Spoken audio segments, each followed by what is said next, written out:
In the ancient world, empires rose and fell with the passing of each generation. Great kings, many of whom were known for their ruthlessness, left their mark on history. Yet, amidst the bloodshed and conquest, one king stood apart. His name was Cyrus the Great, and his reign would not be defined by destruction, but by a vision of a united empire built on tolerance, respect, and the restoration of freedom. From the rugged landscapes of Persia, he rose, a figure whose ambition would transform a fractured collection of tribes into the largest empire the world had ever seen. The Persian Empire was born not out of bloodlust, but through a quiet revolution that would forever change the way empires were governed. Cyrus's story is not one of ruthless conquest, but of visionary leadership. Now, the Persians were not an empire in the traditional sense.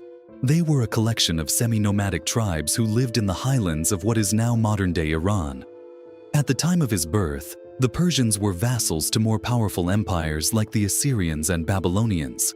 Yet, within a single generation, Cyrus would forge these disparate tribes into a unified force, conquering vast lands and building an empire that stretched from the shores of the Mediterranean Sea to the mountains of Central Asia. But it was not simply military prowess that made Cyrus so successful. It was his understanding of governance, his ability to unite people through respect, not fear. Where other conquerors sought to erase the cultures and identities of those they defeated, Cyrus embraced the diversity of the people he ruled.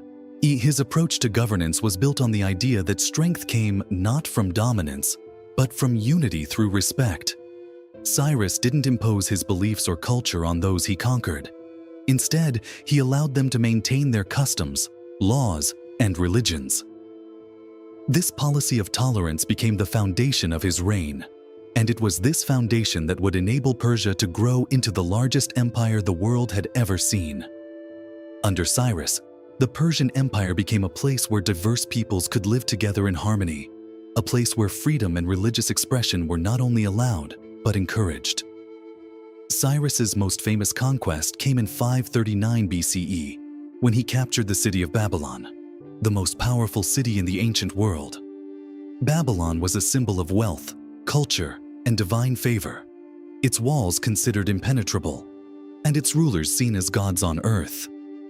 But by the time Cyrus turned his attention to the city, Babylon was already in turmoil.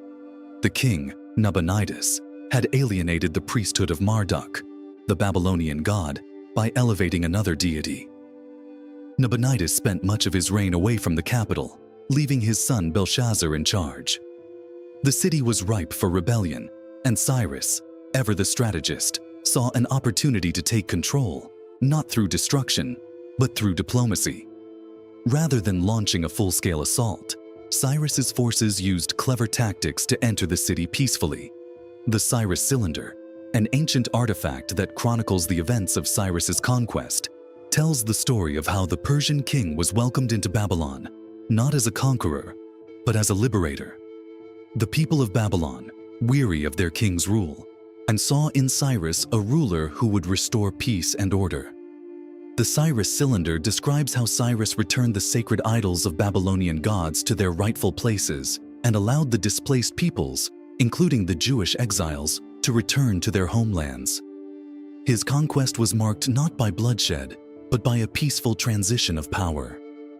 The Cyrus Cylinder is not just a record of military conquest. It is a statement of Cyrus's policy of tolerance and religious freedom. It emphasizes that Cyrus did not see himself as a conqueror, but as a restorer, a king chosen by the gods to bring order and peace to a city in turmoil. It is in the Cyrus Cylinder that we first see the direct connection between Cyrus the Great and the biblical story of the Jewish people. The cylinder speaks of the return of sacred idols to their temples and the repatriation of displaced peoples. While it does not mention the Jewish people explicitly, the parallels with the biblical decree in the book of Ezra are undeniable. The Cyrus Cylinder's mention of the return of exiled peoples resonates deeply with the Jewish narrative. In the book of Ezra, we learn that Cyrus the Great issued a decree that allowed the Jewish exiles, who had been living in Babylon for decades, to return to Jerusalem, and rebuild their temple in Jerusalem. This decree is one of the most significant moments in Jewish history, as it marked the end of the Babylonian exile and the beginning of the Jewish people's return to their homeland. For the Jews, this was not merely a political victory, it was a spiritual restoration. The return to Jerusalem was seen as the fulfillment of a divine promise, a chance to rebuild their identity and their faith. While the Cyrus Cylinder does not specifically mention the Jews, the biblical story in Ezra and the policies outlined in the cylinder are deeply intertwined. Both describe a king who, rather than seeking to conquer and destroy, sought to restore and rebuild. The message of tolerance and repatriation found in the Cyrus Cylinder aligns perfectly with the message in the book of Ezra, where Cyrus is hailed as the ruler who allowed the Jewish people to return to their land and rebuild their sacred temple.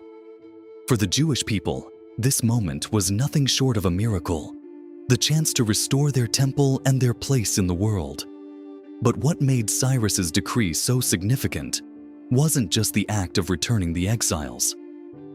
It was the principle behind it. Cyrus recognized the importance of religion and culture in maintaining peace and unity within his empire. By allowing conquered peoples to maintain their religious practices and cultural traditions, he fostered an environment of respect and mutual understanding. This policy of tolerance was unprecedented in the ancient world, and it set the Persian Empire apart from other great empires that ruled through fear and oppression. The Cyrus Cylinder, with its message of tolerance and freedom, became a symbol of the Persian Empire's unique approach to governance. In many ways, it can be seen as an early precursor to modern human rights, a declaration that rulers could govern with justice, respect, and compassion. And it is a testament to Cyrus the Great's belief that an empire's strength came not from the subjugation of its people, but from their freedom to live according to their own beliefs and customs. As the Persian Empire expanded, Cyrus's policies continued to shape the world. His approach to governance was passed down to his successors and would influence the rulers of empires that followed. The satrapy system, which divided the Persian Empire into provinces governed by local leaders, ensured that each people group maintained their autonomy while still being part of the larger empire.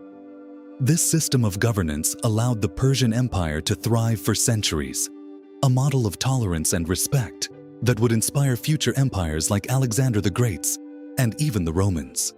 The legacy of Cyrus the Great is evident not just in the Cyrus Cylinder, but in the values that continue to shape the world today. His belief in religious freedom and cultural tolerance has influenced countless generations of rulers, thinkers, and leaders.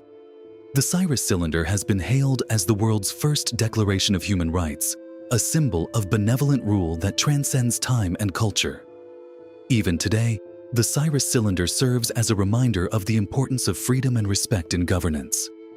Its journey from a simple artifact buried in the ruins of Babylon to a symbol of human rights displayed in the United Nations headquarters in New York speaks to the enduring power of Cyrus's legacy.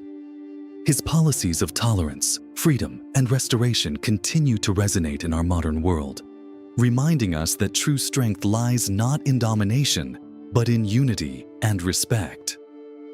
As we reflect on the Cyrus Cylinder and the legacy of Cyrus the Great, we are reminded of the timeless lessons he imparted. His reign shows us that it is possible to build an empire not through conquest and subjugation, but through respect for the cultures, religions, and traditions of the peoples you govern. Cyrus may have ruled an empire that spanned 3 continents, but his true legacy lies in the values of freedom and tolerance that continue to shape our world today. Cyrus the Great's reign truly shows us the power of benevolent leadership, and the Cyrus Cylinder stands as a timeless symbol of justice, compassion, and religious freedom. But here's something to think about. How can we use Cyrus's example of leadership in our lives today? Can we lead with the same respect and understanding? Drop your thoughts in the comments. If this story about one of history's greatest leaders inspired you, like this video and subscribe for more powerful historical moments that shaped our world.